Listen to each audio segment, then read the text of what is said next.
الحمد للہ رب العالمین والصلاة والسلام علی خاتم النبیین اما بعد فاعوذ باللہ من الشیطان الرجیم بسم اللہ الرحمن الرحیم۔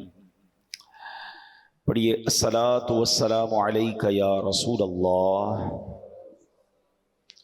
وعلی آلک واصحابک یا حبیب اللہ، الصلاۃ والسلام علیک یا نبی اللہ وعلی آلک واصحابک یا نور اللہ۔ درود پاک پڑھنے کے بے شمار فضائل و برکات ہیں۔ بڑی پیاری کتاب ہے، حدیثوں پر مشتمل ہے، اربعین عطار، قسط نمبر 2 ہے، صفحہ نمبر 26 ہے، حدیث پاک نمبر بھی 26 ہے۔ اور وہ حدیث کیا ہے؟ بہت سارے لوگ ملتے ہیں، کہتے ہاتھ تنگ ہے، گزارا نہیں ہو رہا، غربت ہے، مہنگائی بڑھ گئی ہے۔ اب یہ دیکھیں، نبی پاک علیہ الصلوۃ والسلام نے فارمولہ دے دیا ہے۔ میرے آقا فرماتے ہیں اللہ پاک کا کثرت سے ذکر کرنا اور مجھ پر درود شریف پڑھنا غربت دور کرتا ہے۔ تو یہ ذہن بنا لیں کہ ذکر اللہ اور درود پاک یہ کثرت سے کیا کریں۔ اب ذکر اللہ کیسے ہو سکتا ہے؟ افضل الذکر، سب سے افضل ذکر کہا گیا لا الہ الا اللہ۔ تو تسبیح پڑھتے رہا کریں، لا الہ الا اللہ کی تسبیح پڑھیں اور 3-4 بار پورا کلمہ بھی پڑھ لیں، لا الہ الا اللہ محمد الرسول اللہ، یہ سب سے افضل ذکر ہے۔ پھر اس کے بعد آپ سبحان اللہ وبحمدہ سبحان اللہ العظیم یہ پڑھتے رہا کریں، سبحان اللہ، الحمدللہ، اللہ اکبر، یعنی اللہ کا ذکر زبان پہ رہے نا۔ فضول باتوں سے بچ کر جس رب نے زبان دی ہے اس رب کا ذکر کرتے رہیں، بیٹھے بیٹھے نیکیاں مل رہی ہیں، انشاءاللہ پریشانیاں الگ دور ہوں گی، غربت الگ دور ہوگی۔ پھر درود پاک پڑھتے رہیں، الصلاۃ والسلام علیک یا رسول اللہ صلی اللہ تعالی علی محمد صلی اللہ علیہ وسلم۔ درود ابراہیمی پڑھ لیں جو آپ نماز میں، جو درود آپ کو آسانی سے آپ پڑھ سکتے پڑھیں۔ تو کم از کم روزانہ اپنی روٹین میں کچھ تعداد میں ذکر الہی اور درود پاک کو ضرور شامل کریں۔ بہتر تو یہ ہے کہ ہر نماز کے بعد جو تسبیح فاطمہ ہے 33 بار سبحان اللہ، 33 بار الحمدللہ، 34 بار اللہ اکبر پڑھ لیا کریں۔ پھر اسی طرح ایک تسبیح درود پاک کی ہر نماز کے بعد پڑھ لیں تو انشاءاللہ اچھی کوانٹٹی میں ہو جائے گا۔ ایک بار محبت سے بآواز بلند درود پاک پڑھ لیجئے، صلو علی الحبیب صلی اللہ تعالی علی محمد صلی اللہ علیہ وسلم۔ اب ہم انشاءاللہ قرآن پاک کی وہ آیت انشاءاللہ پڑھیں گے اور اس کا ترجمہ اور اس کے بارے میں جانیں گے۔ اور میں نے یہ بھی بتایا ہوا ہے بیان میں کہ بے شک پورا قرآن ہی پڑھنا ہے، مگر قرآن میں کچھ خاص آیتیں ہیں جس میں اللہ نے مومنوں سے بات کی ہے، مجھ سے اور آپ سے ڈائریکٹ بات کی ہے۔ کیسے بات کی ہے؟ یا ایھا الذین آمنو کہہ کر، ٹھیک ہے؟ آج انہی میں سے ایک آیت ہم سنیں گے بھی اور پھر اس کو سمجھنے کی کوشش کریں گے۔ توجہ سے سننا ہے آپ نے۔ پارہ نمبر 17 ہے، سورہ حج ہے اور آیت نمبر 77 نمبر آیت۔ اللہ قرآن میں فرماتا ہے یا ایھا الذین آمنوا ارکعوا واسجدوا واعبدوا ربکم وافعلوا الخیر لعلکم تفلحون۔ صدق اللہ العظیم۔ آسان ترجمہ قرآن کنز العرفان۔ اللہ فرماتا ہے اے ایمان والو، رکوع اور سجدہ کرو اور اپنے رب کی عبادت کرو اور اچھے کام کرو اس امید پر کہ تم فلاح پا جاؤ۔ اب آتے ہیں اس آیت کی طرف جو ہم نے آیت تلاوت کی۔ 17واں پارہ ہے، سورہ حج ہے اور 77 آیت نمبر ہے۔ 3 نکاتی فارمولہ اللہ نے دیا ہے اور اس فارمولے میں انعام بھی بتا دیا ہے کہ جو ان 3 اسٹیپس کو فالو کر لے گا اسے کیا ملے گا؟ وہ فلاح پا جائے گا، ساری زندگی کامیابی سے گزارے گا، آخرت میں بھی اسے انعام مل جائے گا۔ یہی تو چاہیے نا کہ زندگی بیسٹ گزرے اور آخرت میں بھی محروم نہ رہو، ادھر بھی اللہ سکون دے ادھر بھی سکون دے۔ کچھ لوگ صرف یہیں کے سکون، یہیں کے مزے، یہیں کی راحت کے لیے جیتے ہیں، بس یار ادھر موج ہو جائے، دنیا میں مزے ہوں۔ میں سوال کرتا ہوں آپ سے، کسی شخص کے دنیا میں مزے ہیں، بڑا اچھا گھر بھی ہے، تو گاڑیاں بھی ہیں، تو پیسے بھی ہیں، تو جو بھی ہے، جس قبر میں مر کے جانا ہے وہ کیڑے انتظار کر رہے ہیں، وہ سانپ انتظار کر رہے ہیں۔ بتاؤ یہ زندگی اچھی ہے؟ اور اس کے بعد قیامت اور آخرت کا عذاب انتظار کر رہا ہے۔ کیا کرنا ہے اس دنیا کے مزے کا؟ کتنا ٹائم رہو گے اس دنیا میں؟ کوئی ہے جو 500 700 800 سال رہتا ہو؟ اب تو ہماری ایوریج لائف مشکل سے 60-70 سال، وہ بھی جی لیا تو جی لیا، اس سے پہلے ہی چلے جاتے ہیں لوگ. تو ایسی 50-60-70 سال کے مزے کے لیے قیامت تک کے لیے قبر میں عذاب بھگت لوں، اور پھر اللہ نہ کرے قیامت کے دن بھی شرمندگی ہو، وہاں الگ تکلیف. نہیں، ہمیشہ پلاننگ یہ ہونی چاہیے دنیا میں بھی سکون ہو، ادھر بھی لائف اچھی گزرے، اللہ ادھر بھی لائف اچھی وہ، اور اس کی زیادہ فکر ہونی چاہیے. عقل مند کون ہوتا ہے؟ جدھر زیادہ رہنا ہے ادھر کی زیادہ تیاری. لاجک بھی یہی ہے نا. آپ میں سے کچھ ایسے ہیں جو کراچی کے رہنے والے نہیں ہیں، کراچی آئے ہوئے ہوں گے کام کاج کے لیے، تو آپ فکر کہاں کی کرتے ہیں؟ اپنے گاؤں میں گھر اچھا بن جائے، ادھر ذرا اچھا سکون کے ساتھ رہوں، تھوڑا ٹائم یہاں آیا ہوں پھر چلا جاؤں گا. ایسا ہی ہے نا. بالکل یہی ذہن بناؤ. ہم دنیا میں مہمان بن کر آئے ہیں، 50-60-70 سال کا ایگزام دینے آئے ہیں. اصل زندگی وہ ہے. کاش یہ بات ہمیں سمجھ آ جائے نا، تو پھر دنیا کی رنگینی کے لیے حرام نہیں کرے گا بندہ، پھر دنیا میں سکون پانے کے لیے کسی پر زیادتی نہیں کرے گا، پھر کیونکہ اس کو یہ پتہ ہے اگر تھوڑی تکلیف بھی ہے تو انشاءاللہ اس کے بعد بڑی راحت آنے والی ہے. اور اللہ پاک نے جو یہ قرآن کی جو میں آیت پڑھنے جا رہا ہوں نا، یہ عمل کوئی کر لینا، دنیا میں بھی سکون، آخرت میں بھی سکون، ادھر بھی مزے انشاءاللہ ادھر بھی مزے. اب 3 نکاتی فارمولہ ہے، پراپرلی توجہ سے سنیے. اللہ قرآن میں فرماتا ہے اے ایمان والو. دیکھو بات مجھ سے اور آپ سے ہو رہی ہے، بے ایمان سے تو نہیں ہو رہی نا.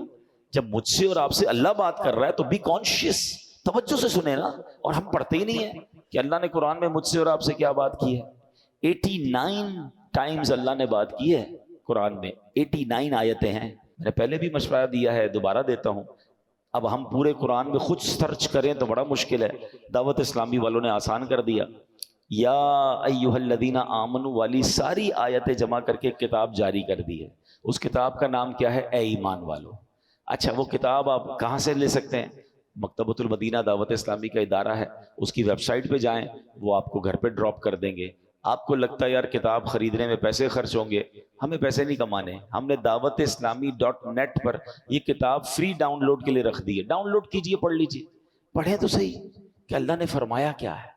اب ان میں سے ایک آیت ہے، اللہ نے فرمایا یا ایھا الذین آمنوا ارکعوا واسجدوا. پہلا نقطہ، ہم 3 پوائنٹس کو کنٹینیو ڈسکس کریں گے، ٹھیک ہے. پہلی بات کیا فرمائی؟ اے ایمان والو رکوع اور سجدہ کرو. اس کا مطلب یہ ہے کہ رکوع اور سجدے کرو کا کیا مطلب ہے؟ نماز پڑھو.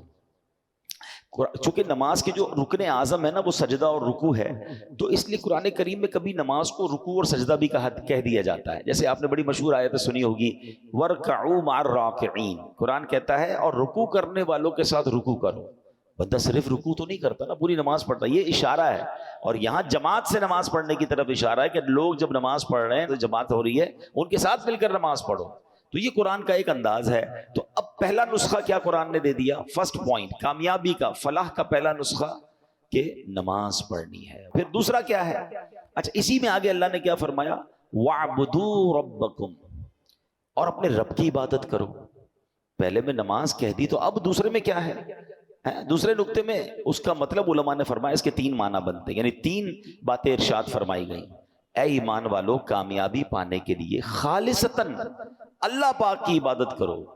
عبادت کرنی ہے مگر اللہ کے لیے، ریاکاری، دکھاوا، لوگوں کو پتہ چلے میرا نام ہو جائے نہیں، اللہ کے لیے خالصتاً. یہاں اس سے ایک مراد یہ ہے. پھر فرمایا اے ایمان والو نماز کے علاوہ جتنی قسم کی عبادتیں ہیں، صرف نماز تو عبادت نہیں ہے نا، روزہ ہے، زکوٰۃ ہے، اگر حج فرض ہے تو حج کرو، تلاوت کرو، درود پاک پڑھو، ماں باپ کی خدمت کرو، وغیرہ وغیرہ. اب یہ عبادتیں بجا لاؤ. یہاں دوسرا نقطہ یہ ہے. اس کی تیسری بات علماء نے یہ فرمائی کہ اے ایمان والو کامیابی پانے کے لیے عبادت کرو، پورے اخلاص کے ساتھ کرو، مگر ساتھ ساتھ گناہوں سے بھی بچتے رہو. یہ بڑا مسئلہ ہے. ہم عبادت تو کر لیتے ہیں. ابھی دیکھیں نا رمضان آئے گا تو ماشاءاللہ تقریباً لوگ جن کو اللہ پاک نے ہدایت دی ہے وہ نماز بھی پڑھتے ہیں، روزے بھی رکھتے ہیں، تراویح بھی پڑھتے ہیں، لیکن گناہ سے بچنے والی جو سائیڈ ہے نا ہم اس کو نہیں دیکھ پا رہے ہوتے. اور یہ بہت ضروری ہے. اس کو آپ آسان لفظوں میں یوں سمجھیں کہ آپ کبھی ڈاکٹر کے پاس جائیں اور آپ کہیں میرا گلا بڑا خراب ہے، اور ڈاکٹر آپ کو گلے کی دوائی دے. آپ تھوڑے دنوں بعد جائیں کہ ڈاکٹر صاحب ساری دوائی پی لی ابھی تک گلا ٹھیک نہیں ہوا. تو ڈاکٹر صاحب کہیں کہ بھائی آپ نے کوئی ٹھنڈے پانی سے اور کھٹے سے پرہیز کیا تھا؟ تو آپ کہیں نہیں میں تو دوائی بھی ٹھنڈے پانی سے ہی پیتا ہوں. تو ڈاکٹر کیا کہیں گے؟ آپ اور 2-4 ڈبے بھی کھا لیں پھر بھی آپ کا گلا ٹھیک نہیں ہونا. دوائی کے ساتھ ساتھ پرہیز بھی تو ضروری ہے نا. ہیں. اب اس کو اس طرح سمجھیں کہ ہم دوائی تو لے رہے ہیں نمازیں پڑھ کے روزے رکھ کے، مگر پرہیز نہیں کر رہے، گناہ بھی کر رہے ہیں، دونوں ساتھ چلا رہے ہیں. نہیں، قرآن کیا کہتا ہے؟ اے اللہ کے بندو، اللہ کی عبادت کرو مگر گناہ سے بھی بچو. اور اب آئیے آگے چلتے ہیں، ایک حدیث پاک سے اس بات کو ذرا اور سمجھ لیں گے تو اور بات کلیئر ہو جائے گی. پیارے آقا علیہ الصلوۃ والسلام نے حضرت ابو ہریرہ رضی اللہ عنہ کو نصیحت فرمائی، کن ورعن تکن اعبد الناس. اے ابو ہریرہ پرہیزگار ہو جاؤ، گناہوں سے بچتے رہا کرو، سب سے بڑے عبادت گزار ہو جاؤ گے. ہم کیا سمجھتے ہیں بہت زیادہ عبادت کرنے والا عبادت گزار ہوتا ہے. یقیناً عبادت کرنی ہے مگر گناہ سے بچنا از ویری امپورٹنٹ. یہ دونوں ملیں گے تو سمجھ لیں اس کی برکتیں ملیں گی. اس کو اور اچھے انداز سے سمجھیے. حضرت عمر فاروق رضی اللہ تعالیٰ عنہ مسلمانوں کے دوسرے خلیفہ ہیں نا، لوگوں سے خود آپ نے ایک سوال کیا، ساتھی بیٹھے تھے آپ کے، آپ نے کوسچن کیا ای الناس افضل، لوگوں میں سب سے افضل بندہ کون ہے؟ لوگوں نے عرض کی نمازی. نمازی افضل ہے؟ تو آپ نے فرمایا نہیں، نمازی بھی بعض دفعہ گناہ کرتا ہے، نیکیاں بھی کرتا ہے. یہ بھی تو ممکن ہے کہ نماز بھی پڑھے اور بہت سارے گناہوں میں مبتلا بھی ہو. فرمایا نہیں، صرف نمازی افضل نہیں ہو سکتا. لوگوں نے عرض کی راہ خدا میں لڑنے والا، جہاد کرنے والا. فرمایا یہ بھی گناہ بھی کرتا ہے، نیکیاں بھی کرتا ہے. تو لوگوں نے کہا روزہ دار افضل ہے. حضرت عمر کہتے ہیں روزہ دار بھی گناہ کرتا ہے، روزہ بھی رکھتا ہے، ہر روزہ دار تو سارے گناہوں سے نہیں بچتا. پھر خود فاروق اعظم رضی اللہ تعالیٰ نے جواب دیا، افضل کون ہے؟ فرمایا سب سے افضل بندہ صاحب ورع ہے، یعنی پرہیزگار ہے، یعنی گناہوں سے بھی بچنے والا ہے. تو پھر وہ اطاعت گزاروں میں ہے، پھر اس کی اطاعت مکمل ہو جاتی ہے. تو اصل بات ہے گناہوں سے اپنے آپ کو بچانا. اللہ پاک نے ایک جگہ فرمایا نا وَاعْبُدُوا رَبَّكُمْ، اپنے رب کی عبادت کرو. اے ایمان والو، صرف اور صرف اللہ پاک کی رضا کے لیے عبادت کرو، ریاکاری سے بچو، ہر قسم کی عبادت بجا لاؤ، اور سب سے اہم یہ ہے کہ گناہوں سے بھی اپنے آپ کو بچاؤ. تو 2 پوائنٹ پورے ہو گئے.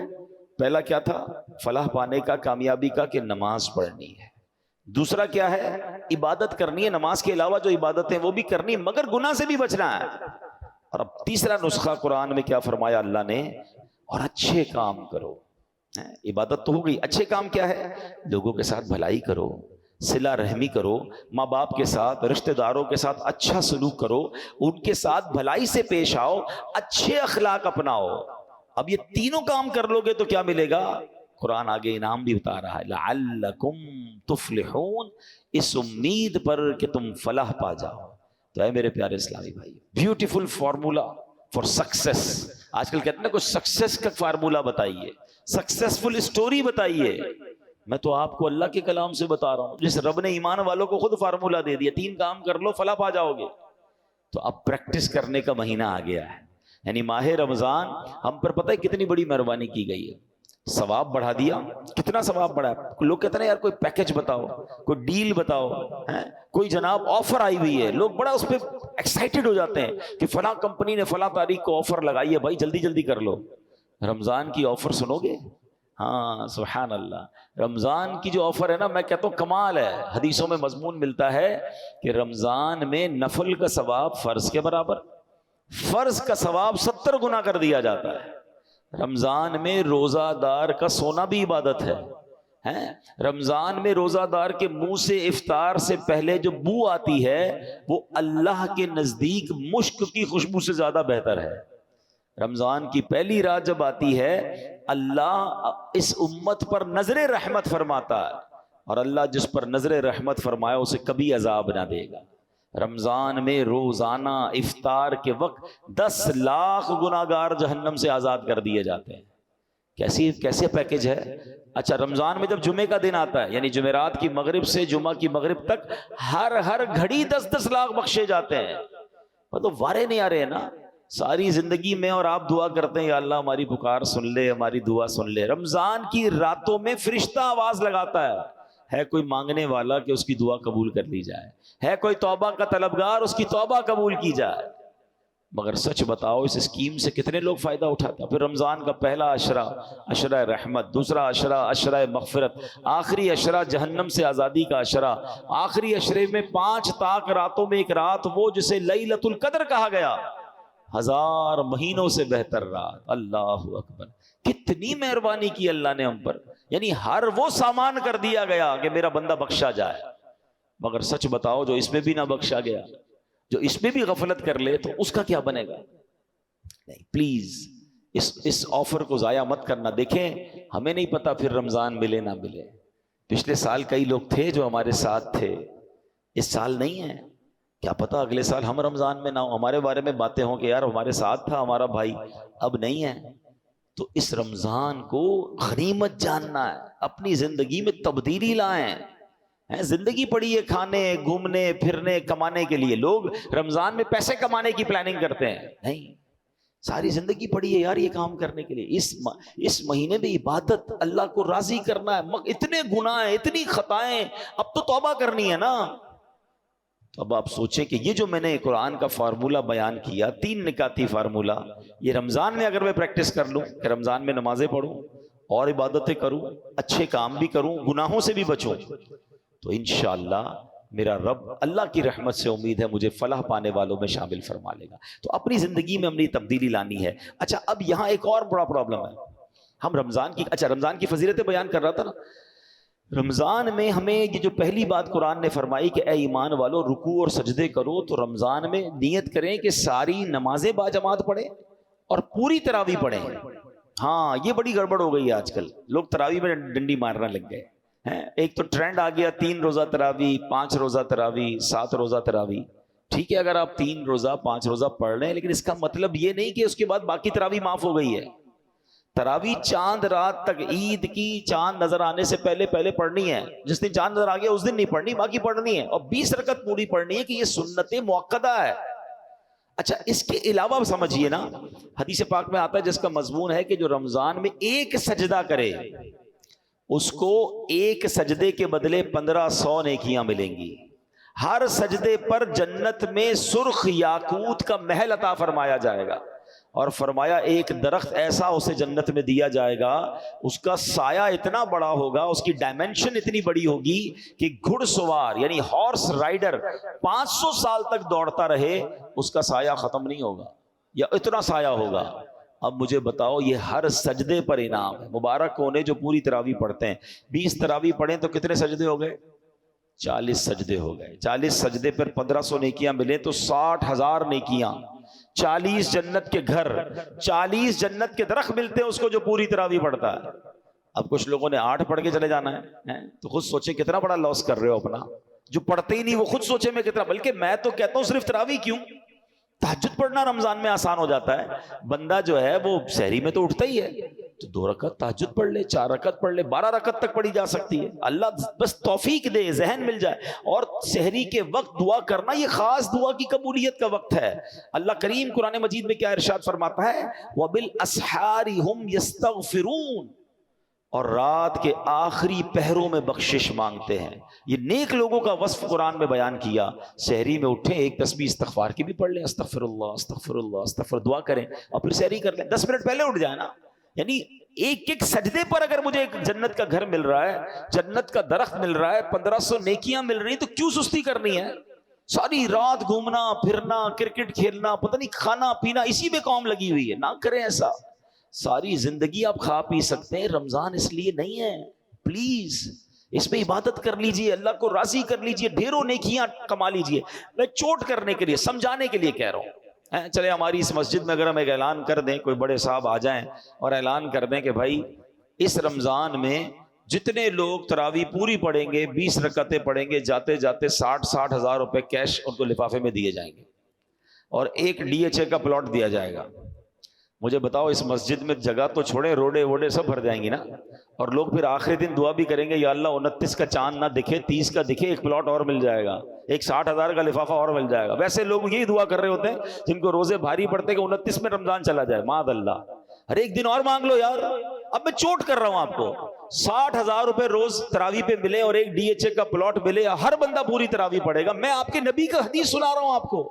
ہر سجدے پر 1500 نیکیاں ہیں، ہر سجدے پر ایک جنت کا گھر ہے. یار کیا دنیا کی چیزیں میں کام آئیں گی؟ ہم کیوں دنیا کی اسکیم کے لیے ریڈی ہیں اور جنت کے خزانے بٹ رہے ہیں اور ہم بھاگ جاتے ہیں. اچھا آتے ہیں کچھ لوگ نا، رمضان میں ہم نے ٹرینڈ دیکھا ہے، پہلے 3-4 دن مسجد فل ماشاءاللہ، اور چوتھے دن سے ایک ایک صف پیچھے سے کم ہونا شروع ہوئے گی، اور آہستہ آہستہ پھر 15-17 رمضان تک نمازی کم ہو جائیں گے، پھر آخری طاق راتوں میں جوش آئے گا تو آئیں گے. ایسا نہ کرو یار. پلیز آپ اس بار پنکچوئل جم کے عبادت کریں کہ نہیں کچھ بھی ہو جائے، بلکہ رمضان میں پریکٹس کرنی ہے کہ اس بار ایسی عبادت کی عادت پڑ جائے کہ پھر رمضان تو چلا جائے ہم مسجد سے جڑ جائیں گے انشاءاللہ، ہم نماز قضا نہ کریں، ہم عبادت میں دل لگا لیں. یہ تو ہماری اور آپ کی پریکٹس کروانے آ رہا ہے. تو اس بار رمضان میں یہ ذہن بنا لیں کہ بس میں نے نیکیاں سمیٹنی ہیں اور میں نے اللہ کو راضی کرنا ہے. اللہ اکبر. نماز اوابین بھی ادا کیا کریں. آؤ اس کی فضیلت بتاؤں. یہ کیا طریقہ ہوتا ہے کہ آپ مغرب پڑھے تھے نا، 3 فرض پڑھتے ہیں، 2 رکعت سنت پڑھا کریں، 2 رکعت نفل پڑھیں اور 2 رکعت اوابین کی نیت سے پڑھ لی. ٹوٹل 6 رکعتیں ہوتی ہیں. اور سبحان اللہ حدیث پاک میں ہے جس نے نماز مغرب کے بعد 6 رکعتیں اس طرح پڑھی کہ کوئی بری بات نہ کی تو اس کے حق میں 12 سال کی عبادت کرنے کے برابر ہے. کتنی دیر لگتی ہے یار؟ فرض تو پڑھتے ہی ہیں، کچھ لوگ سنتیں بھی پڑھتے ہیں. اب انشاءاللہ رمضان میں بھی نیت کروں. اب بھوک تو لگی ہوتی ہے، کھانا ریڈی ہوتا ہے، 2-4 منٹ کی بات ہے نا. ایک حدیث پاک میں آیا جو مغرب اور عشاء کے درمیان مسجد میں ٹھہرا رہے، نماز اور قرآن کے علاوہ کوئی بات نہ کرے، تو اللہ پاک کے ذمہ کرم پر حق ہے کہ اس کے لیے جنت میں 2 محل بنائے جن میں سے ہر ایک کی مسافت 100 سال ہوگی. دونوں کے درمیان اس کے لیے درخت لگائے گا. اگر اہل دنیا اس کا چکر لگائیں تو وہ سب کا احاطہ کر لے. یوں بٹ رہے ہوتے ہیں خزانے. اللہ کے گھر میں آیا کریں، بیٹھا کریں، جلدی نہ مچایا کریں. اور پھر مسجد کا ادب بھی کرنا ہے. یہ بات بھی میں سمجھا دوں. ہوتا کیا ہے کہ رمضان میں نمازی آتے ہیں ماشاءاللہ، بہت اچھی بات ہے، لیکن دیکھیں مسجد اللہ کا گھر ہے، اللہ کے گھر کا اکرام ہے. کوئی تو پروٹوکول ہوگا نا. آپ کہیں دعوت میں جاتے ہیں، کسی بڑی شخصیت کے گھر جاتے ہیں، اپنا لباس چیک کرتے ہیں، خوشبو لگاتے ہیں، چہرہ دھوتے ہیں، اچھی بات ہے. مگر کیا اللہ کے گھر میں آتے وقت یہ کرتے ہیں؟ ایسا سوچنا ہوگا نا. جیسا کپڑا ہے، اسمیل آ رہی ہے، بو آ رہی ہے، بعض لوگوں کے منہ سے بدبو آ رہی ہوتی ہے. آپ کو پتا ہے بعض صورتوں میں کہ جب آپ کے جسم اور منہ سے اسمیل آ رہی ہے، بدبو آ رہی ہے، مسجد میں آنا ہی ناجائز ہے، کیونکہ اللہ کے فرشتے آتے ہیں ادھر، ان کو تکلیف ہوتی ہے، مسلمانوں کو بھی تو تکلیف ہوتی ہے نا. تو میرا پہلا مشورہ تو یہ کہ افطار کے بعد اگر آپ نے جماعت سے نماز پڑھنی اور پڑھنی چاہیے تو آپ افطار میں صرف کھجور کھا لیں، فروٹ کھا لیں اور اچھے طریقے سے منہ دھو لیں. ورنہ یہ سموسے پکوڑے پتہ نہیں کیا کیا پیاز کے ساتھ چیزیں کھا رہے ہوتے ہیں، اور اب اتنا ٹائم نہیں ہوتا کہ آپ منہ صاف کر سکیں. اور اب ایسا ہی منہ لے کر آپ مسجد میں آ رہے ہیں تو سوچے تو مسجد کی بے ادبی ہے. جب بھی مسجد میں آئے ایک بات خیال رکھیں، میں اللہ کی بارگاہ میں، اللہ کے گھر میں جا رہا ہوں، کپڑا صاف ستھرے ہوں. علماء کرام نے، ہمارے بزرگوں نے نماز کے کپڑے الگ رکھے ہوئے تھے کہ جب نماز پڑھنی ہوتی تو وہ اچھے والے کپڑے پہنتے. ہم نے دعوت کے کپڑے الگ رکھے ہیں. کچھ لوگ نماز ایسے کپڑے پہن کے پڑھتے ہیں جب کسی کے سامنے وہ کپڑے نہیں پہن سکتے. ہم نے دیکھا گھر میں وہ عجیب سے کپڑے پہن کے نمازیں پڑھ رہے ہیں. بھائی باقی کے یہی کپڑے پہن کے کسی دنیا دار کے پاس جاؤ گے؟ نہیں ذرا رکیں، ذرا استری کروا لو، ذرا کپڑے تیار کر لو. خود سوچیں یار، جتنا اکرام کریں گے، جتنی عزت کریں گے، مسجد میں جتنے وقار سے آئیں گے، انشاءاللہ اتنا نوازا جائے گا. ایک اور بات یاد کر لیں، مسجد میں ہنسنا قبر میں اندھیرا لاتا ہے. مسجد میں ضرور آئیں مگر ہنسی مذاق نہیں ہونی چاہیے، سیریس رہیں. مسجد میں فضول باتیں نیکیوں کو اس طرح کھا جاتی ہیں جیسے آگ لکڑی کو کھا جاتی ہے. ادھر آ کے بھی تراویح میں آئے ہیں، اب ٹائم تو گزر نہیں رہا، پیچھے بیٹھے ہیں، ہاں بھائی کیا چل رہا ہے ڈالر کا ریٹ، آج کل کیا ہو رہا ہے سونے کا بھاؤ. ارے اللہ کے بندے، اللہ کے گھر میں بیٹھے آخرت کی بات کر لے بھائی، تھوڑا ذکر الہی کر لے. فارغ ہے تو نہیں تسبیح اٹھا لو، دنیاوی بات نہ کریں. یہ آپ کی نیکیوں کو برباد کرنے والا کام ہے. اعتکاف کرنے والوں کو بھی یہ احتیاط کرنی چاہیے. اگر آپ کو لگتا ہے میں فضول باتوں سے نہیں بچ سکتا، ہنسی مذاق سے نہیں بچ سکتا، تو آپ کو اعتکاف نہیں کرنا چاہیے. کہیں ایسا نہ ہو سب بخشے جائیں اور آپ گناہ لے کے جا رہے ہیں. تو ادب کے ساتھ جتنا مسجد کا ادب کریں گے اتنی برکتیں ملیں گی. مسجد میں ایک اور شرعی مسئلہ بھی سن لیں، مسجد میں کھانا پینا، سونا، سحری افطاری کرنا یہ جائز نہیں. لیکن اگر کوئی مسجد میں آ کر اعتکاف کی نیت کر لے گا تو پھر یہ چیزیں اس کے لیے ضرورتاً جائز ہو جائیں گی. تو اپنی عادت یہ بنائیں کہ جب بھی مسجد میں آئیں، when ever you enter in مسجد، آپ نے اعتکاف کی نیت کر لینی. کیسے کرتے ہیں؟ دل میں کر لیں میں اعتکاف کی نیت کرتا ہوں، زبان سے کہہ لیں نویت سنت الاعتکاف. تو اب آپ کا یہ کھانا پینا وغیرہ جائز ہو جائے گا. اب میں بڑی اہم بات کی طرف آخر میں توجہ دلانا چاہتا ہوں کہ نبی پاک کی پہلے ایک حدیث سن لیں. میرے آقا علیہ الصلوۃ والسلام فرماتے فاتقوا شہر رمضان، فرمایا ماہ رمضان کے معاملے میں ڈرو. ڈرنا کیوں ہے؟ ہاں آقا فرماتے ہیں فَإِنَّهُ شَهْرُ اللَّهِ، بے شک یہ اللہ پاک کا مہینہ. نبی پاک فرماتے ہیں اللہ پاک نے تمہارے لیے 11 مہینے رکھے ہیں، کھاؤ پیو لذت اٹھاؤ، مگر ایک مہینہ اللہ نے اپنے لیے خاص فرما لیا ہے. ٹرائی ٹو انڈرسٹینڈ، یہ اللہ کا مہینہ ہے. 11 مہینے کھائیں پیئیں لذتیں اٹھائیں. یہ ہمیں تو ایسا لگتا ہے کہ کچھ لوگ اسی ایک مہینے میں 11 مہینے کی لذتیں اٹھا رہے ہوتے ہیں، اسی ایک مہینے میں 11 مہینے کا کھانا کھا رہے ہوتے ہیں. نہیں، یہ مہینہ نبی پاک نے کیا فرمایا؟ اللہ سے ڈرو اس مہینے کے بارے میں، رمضان سے ڈرو، کیونکہ یہ اللہ کا مہینہ ہے. باقی 11 مہینے تمہارے، یہ ایک مہینہ اللہ کا. مگر سچ بتائیں آج حال کیا ہے؟ آج رمضان فوڈ فیسٹیول بنا ہوا ہے. ساری رات کھانا پینا، ہوٹلیں، عجیب عجیب جناب کام ہو رہے ہیں. رمضان ٹورنامنٹ ڈیسائیڈ ہوتے ہیں. نہ کریں ایسا. دیکھیں رمضان میں ثواب تو بڑھا دیا گیا، مگر ایک بات اپنے ذہن میں بٹھا لیں کہ جب کسی مقام یا کسی دن یا کسی ٹائم کا مقدس ہو جاتا ہے، وہ مبارک وقت ہوتا ہے، مبارک دن ہوتا ہے یا ایام ہوتے ہیں، اس جگہ پر یا اس وقت میں گناہ کرنا، اس کی پنشمنٹ بھی زیادہ ہوتی ہے، اس کی سیویرٹی بھی زیادہ ہوتی ہے. مثال کے طور پہ کوئی بندہ روڈ پہ گناہ کرے، غلط ہے، اور مسجد میں آ کے کرے، تو آپ کیا کہیں گے؟ خدا کا خوف کرو یار، اللہ کے گھر میں ہیں.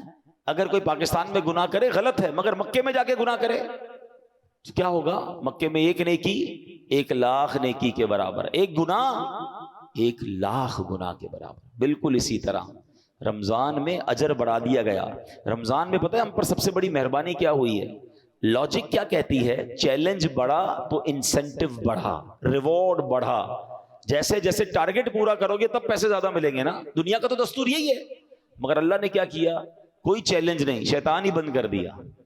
لاجک کیا کہتی کہ بھئی یہ حکم ہوتا، شیطان کا پاور بڑھا دیا ہے، اب وہ تم پہ زیادہ اٹیک کرے گا، اب تم بچ کر نیکیاں کرو گے تو زیادہ ثواب ملے گا. نہیں، ایسا نہیں ہے. شیطان بند، اور کہا اب کرو نیکیاں اور ثواب ڈبل، ثواب بڑھا دیا، ثواب زیادہ. مگر اس سارے انتظام کے باوجود بھی کوئی گناہ کرے، اب اس کی سزا بھی زیادہ ہے. یہ سمجھیے پلیز. ہم نیکیوں کی طرف تو بعض اوقات توجہ دیتے ہیں، گناہ سے نہیں بچ پا رہے ہوتے. رمضان میں بھی چل رہے ہوتے ہیں گناہ. حدیث پاک میں آتا ہے، میرے آقا علیہ الصلوۃ والسلام فرماتے ہیں کہ حدیث پاک کا مضمون ہے کہ رمضان میں جو گناہ کا کام کرتا ہے، اللہ پاک اس کے سال بھر کے اعمال ضائع فرما دیتا ہے. رمضان میں گناہ پورے سال کے اعمال برباد کر سکتا ہے. تو پلیز آپ نے دیکھیں، تھوڑا سکون سے بیٹھیے. میرا مشورہ ہے، میں آپ کو بہت دل سے یہ مشورہ دے رہا ہوں. ایک لسٹ بنانی پڑے گی، تھوڑا ریئلائز کرنا ہوگا کہ میں رمضان میں گناہ نہ کروں، یہ کیسے پاسبل ہے. تو سب سے پہلے یہ دیکھنا ہوگا کہ میں کس کس راستے سے گناہ کرتا ہوں. مجھے وہ سارے دروازے، I have to close all my doors، وہ سارے دروازے بند کرنے ہوں گے جس سے گناہ آتا ہے. اور اس میں شاید سب سے بڑا ہمارا موبائل فون ہے.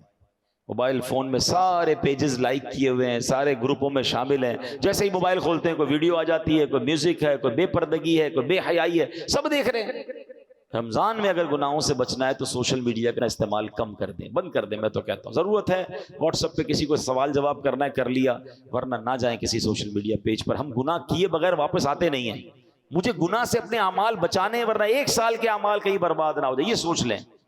پھر اس کے بعد اگر کوئی ایسی گیدرنگ ہے کہ جہاں میں جاتا ہوں اور وہاں جانے سے گناہ سے بچتا نہیں ہوں، دوستوں میں بیٹھتا ہوں تو ہنسی مذاق کے علاوہ غیبتیں ہو رہی ہیں، جھوٹ ہو رہا ہے، دل آزاریاں ہو رہی ہیں، تو اس سے اپنے آپ کو بچانا ہے تو اس گیدرنگ کو چھوڑ دیں. رمضان میں ہیں، مسجد میں رہیں، عبادت کریں، تلاوت کریں، گھر بیٹھیں مدنی چینل دیکھ لیں، فیضان مدینہ تشریف لے آئیں. بلکہ میں تو آپ کو ایک لائف ٹائم ایکسپیرینس بتاتا ہوں. کمال ہے دعوت اسلامی کا، پورا مہینہ گناہوں سے بچانے کا ایک فارمولہ دعوت اسلامی نے کیا دیا ہے. امیر اہل سنت نے سبحان اللہ کہ پورے مہینے کا اعتکاف فیضان مدینہ میں ہو رہا ہے. آپ کو جان کر حیرت ہوگی، نبی پاک علیہ الصلوۃ والسلام نے زندگی میں ایک بار پورے مہینے کا اعتکاف فرمایا تھا. پھر فرمایا کہ آخری عشرے کی 5 طاق راتوں میں ایک شب قدر ہے، آؤ میرے ساتھ اعتکاف کر لو. کیا زندگی میں ایک مہینہ ہم ایسا نہیں دے سکتے کہ ہم تمام گناہوں سے بچنے کے لیے اللہ کے گھر میں بیٹھ جائیں؟ آپ کے لیے پورا مہینہ ممکن نہیں، آخری عشرے کا اعتکاف کریں. لیکن اس مہینے میں ایک ٹارگٹ آج نیت کر کے جائیے، کچھ بھی ہو جائے ایک بھی گناہ نہیں کروں گا انشاءاللہ. شیطان بند ہے پھر بھی گناہ کروں یار، پھر بھی جھوٹ، پھر بھی غیبت، پھر بھی دل آزاری، پھر بھی حرام روزی نہیں. آنکھوں کو گناہ سے بچائیں، ہاتھوں کو بچائیں. اللہ مجھے بھی یہ عمل کرنے کی توفیق عطا فرمائے، آپ کو بھی نصیب فرمائے. رمضان میں ایک اور نیکی ضرور کیجئے گا کہ اللہ کی راہ میں دل کھول کر خرچ کریں. یہ ماہ سخاوت بھی ہے. ہے اپنے لیے بھی، اپنے رشتہ داروں، اپنے غریب ملازمین، ان کو تقسیم کریں، سحری افطاری کرائیں، اللہ کی راہ میں خرچ کریں. یہ خرچ کرنے سے مال کم نہیں ہوتا. انشاءاللہ آپ اپنی آنکھوں سے اس میں ملٹیپلیکیشن دیکھیں گے. جس کی زکوٰۃ کا ٹائم پورا ہو گیا وہ پوری زکوٰۃ ادا کرے. اور پھر میری گزارش ہے کہ آپ بھی دعوت اسلامی کا ساتھ دیں، آپ بھی اس نیکی کے کام میں اپنا حصہ ملائیں. تو اس بار اپنی زکوٰۃ میں، اپنے ڈونیشنز میں، ہزاروں مدارس ہیں، لاکھوں علماء اور حفاظ بن رہے ہیں، تو دعوت اسلامی کا ساتھ دیں اور اپنا ڈونیشن، اپنا فطرہ، اپنی زکوٰۃ میں دعوت اسلامی کو ضرور یاد رکھیں. اللہ کریم عمل کی توفیق عطا فرمائے. آمین بجاہ النبی الامین صلی اللہ تعالی علیہ وسلم.